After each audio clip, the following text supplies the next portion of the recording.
চিন্তা করিবেন ঔষধে নহে মহারাজ। অধি অপরগণ সেনাপতি চন্দ্র প্রতাপ কৃষ্ণ এই বলরাম শরীর মূর্খ কৃষ্ণ বলরাম তুই হলে সৃষ্টি মহারাজ কংস হলে সংহার তুই হলে কাল মহারাজ কংস হলে মহাকাল তুই হলে বিধি মহারাজ হলে বিধান তুই পুরী সাজবে বীর কংস সুন্দর ঋতুর কারণ অসম্ভব মহারাজ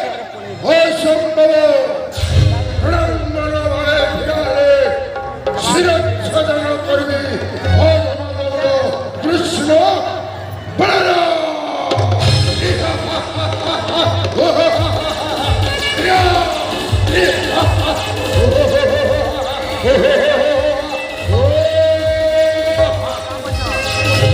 ক্ষেত্রীয় করে ছাড়তো না বিরোধী বীরবরা মহারাজ কংসঙ্কর জয় হো। কৃষ্ণ বলরাম জানি না মূর্খ এই সেনাপতি প্রত্যুতর বলবীর্য শক্তি কেটে গোপনাগ্রে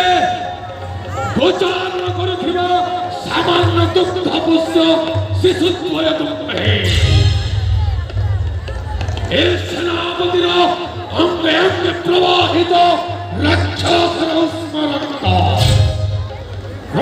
হেলে অবতীর্ণ জানিব এ সেনাপতি প্রত্যুতর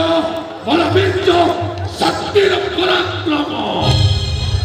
কৃষ্ণ বলরাম